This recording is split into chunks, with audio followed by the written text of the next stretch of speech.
ఇంత జరుగుతుంటే పౌర విమానయాన శాఖ మంత్రి రామ్మోహన్ నాయుడు మాత్రం మొత్తం నెపాన్ని ఇండిగో మీదకు నెట్టేస్తున్నారు. ఇండిగో సంక్షోభానికి పూర్తి బాధ్యత ఆ సంస్థదే అన్నారు కేంద్ర మంత్రి రామ్మోహన్ నాయుడు. FDTL రూల్స్ అమలుకు తగిన చర్యలు చేపట్టలేదని ఆక్షేపించారు. ఇంత జరుగుతుందని తాము ఊహించలేదని చెప్పుకొచ్చారు. ఏదైతే కొత్త గైడ్ లైన్స్ FDTL కి సంబంధించి నవంబర్ 1 నుంచి వచ్చాయో ఆ రోజు నుంచి చూసుకుంటే ఆ గైడ్ లైన్స్ లో ఇండిగో సంస్థ వాళ్ళకి సంబంధించి క్రూ మేనేజ్మెంట్ సరిగ్గా ముందు నుంచే చర్యలు తీసుకోకపోవడం వల్ల డిసెంబర్ 3వ తారీఖు నుంచి డిలేస్ గానీ క్యాన్సిలేషన్స్ ఎక్కువగా అవ్వడం మనం అందరం కూడా చూసాం. దానికి సంబంధించి నార్మల్సీని ఇమీడియట్ గా తీసుకొని రావడానికి మినిస్ట్రీలో అందరి స్టేక్ హోల్డర్స్ తో మల్టిపుల్ రివ్యూ మీటింగ్స్ అందరితో కూడా చేసుకుని ఎయిర్పోర్ట్స్ కావచ్చు, ఎయిర్పోర్ట్ ఆపరేటర్స్ గానీ, ఎయిర్లైన్స్ గానీ, DGCA, AAI, BCAS ఇలా ఏ అయితే సంస్థలు ఏవియేషన్ కి సంబంధించి ఉన్నాయో అందరితో పాటు చర్చించి ఇమీడియట్ గా మన ఇండిగో ఎయిర్లైన్స్ ఏదైతే ఈ సమస్య ఒకటి ఏర్పడిందో ఆ సమస్య నుంచి ప్యాసింజర్స్ కి ఊరట కల్పించడానికి అన్ని చర్యలు కూడా మేము చేపడుతున్నాం. वहाँ पे जो बोलना चाहिए तो 8:30 बजे है, क्यों नहीं किए बताओ. ఇదే అంశకు సంబంధించి మరింత సమాచారం మా కరెస్పాండెంట్ వెంకటేష్ ఢిల్లీ నుంచి మనకు లైవ్ లో డీటెయిల్స్ అందిస్తారు. వెంకటేష్, డీటెయిల్స్ ఏంటి? దేశవ్యాప్తంగా ఇండిగో సంక్షోభం కొనసాగుతుంది. అనేక మేజర్ ఎయిర్పోర్టుల్లో ప్రయాణికులందరూ కూడా విమానాశ్రయాల్లో పడిగాపులు పడుతున్నారు. నిన్న ఒక్కరోజే 1000కి పైగా విమానాలు పూర్తిగా రద్దయినటువంటి నేపథ్యంలో 5వ రోజున ఈ సంక్షోభాన్ని పరిష్కరించేందుకు చేస్తున్నటువంటి ప్రయత్నాలు ఏవి కూడా ఫలించినట్లు కనబడుతుంది. ఎందుకంటే మనం చూసిన 5 రోజుల ఈ సంక్షోభం కొనసాగుతున్నప్పటికీ కేంద్ర విమానయాన శాఖ మంత్రి రామ్మోహన్ నాయుడు ఈ సంక్షోభాన్ని చక్కదిద్దడంలో కంప్లీట్ గా ఫెయిల్ అయ్యారనేటువంటి విషయాన్ని అర్థమవుతోంది. నిజానికి 5 రోజుల నుంచి సంక్షోభం కొనసాగుతున్నప్పటికీ ఇప్పటివరకు క్షేత్రస్థాయిలో సందర్శించి ప్రయాణికుల బాగోగులు కష్ట సుఖాలను తెలుసుకున్నటువంటి పాపాన పోలేదు. కేవలం స్టేట్మెంట్స్ సమీక్షలతోనే సరిపెడుతున్నటువంటి పరిస్థితి మనం చూస్తున్నాం. అయినప్పటికీ కేంద్ర విమానయాన శాఖ ఇటీవల ఇచ్చినటువంటి FDTL flight duty time limitations నిబంధనలను పాటించకుండా ఇండిగో ప్రయాణికులను కష్టాల్లోకి నెట్టేసింది. సో ప్రయాణికుల ఆగ్రహంతో విమానాశ్రయాల వద్ద ధర్నా చేస్తుంటే ఆ అవకాశంతో కేంద్ర ప్రభుత్వం పైన ఒత్తిడి తీసుకొచ్చి ఆ FDTL నిబంధనలను వెనక్కి తీసుకునేలా ఇండిగో ప్రవర్తించినటువంటి పరిస్థితి మనం చూసాం. సో ఈ ఇండిగో సంస్థను కూడా కంట్రోల్ చేయడంలో విమానయాన సంస్థలను కంట్రోల్ చేయాల్సినటువంటి బాధ్యత కేంద్ర విమానయాన శాఖపై ఉంది. కానీ ఈ విమానయాన శాఖకు బాధ్యత వహిస్తున్నటువంటి సారథ్యం వహిస్తున్నటువంటి విమానయాన శాఖ మంత్రి రామ్మోహన్ నాయుడు కంప్లీట్ గా విఫలమైనట్టుగా మనకు అర్థమవుతోంది.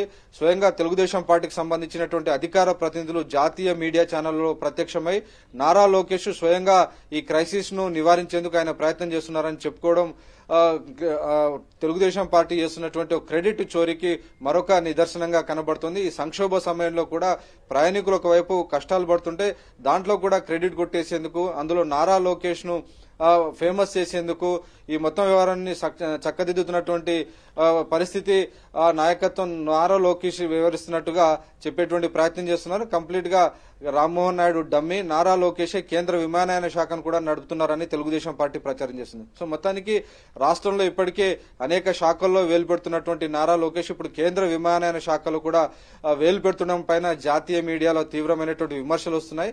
ఏ హోదాలో ఏ కెపాసిటీలో ఆయన కేంద్ర విమానయాన శాఖలో వేలు పెడుతున్నారనేటువంటి ఒక చర్చ కొనసాగుతుంది. అయితే ఈ చర్చ ఒకవైపు కొనసాగుతుండగా ఇంకోవైపు విమానయాన శాఖ మంత్రి రామ్మోహన్ నాయుడు కూడా ఈ FDTL నిబంధనలను అమలు చేయించడంలో, అలాగే ఈ ఎయిర్లైన్ సంస్థతో మాట్లాడి దశల వారీగా వారికి ఉన్నటువంటి ఫీజిబిలిటీ ఏంటి, వాళ్ళ దగ్గర ఉన్నటువంటి రిసోర్సెస్ ఏంటి, దానికి తగినట్టు ప్లానింగ్ చేశారా, రోల్అవుట్ చేసే సమయంలో తీసుకోవాల్సినటువంటి జాగ్రత్తలు గానీ, వాళ్ళకి ఎంతమంది స్టాఫ్ అవసరం ఉంది, వీటన్నిటిని కూడా అంచనా వేసి దానికి సంబంధించినటువంటి అన్ని పరిశీలన చేయడంలో కంప్లీట్ గా విఫలమయ్యారు. దాని ఫలితంగానే ఈ రోజు దేశవ్యాప్తంగా మేజర్ ఎయిర్పోర్టులో చాలా మంది ప్రయాణికులు తీవ్రమైనటువంటి అగచాట్లు పడుతున్నారు.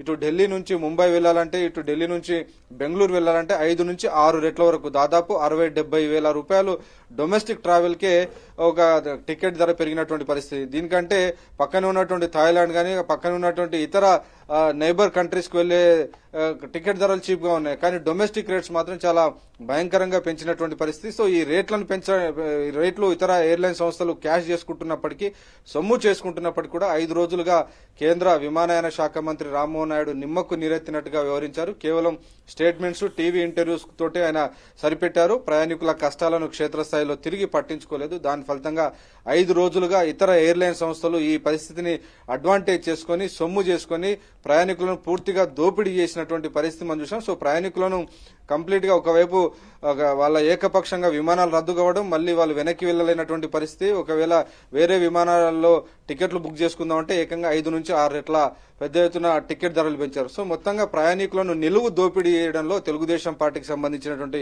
కేంద్ర మంత్రి రామ్మోహన్ నాయుడు ఈ దోపిడీలో కూడా పాలు పంచుకున్నటువంటి పరిస్థితి మనకు కనబడుతోంది.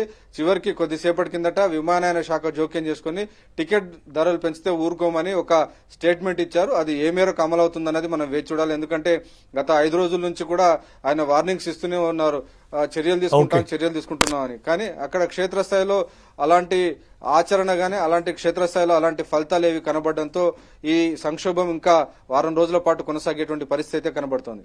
Right, thank you Venkatesh.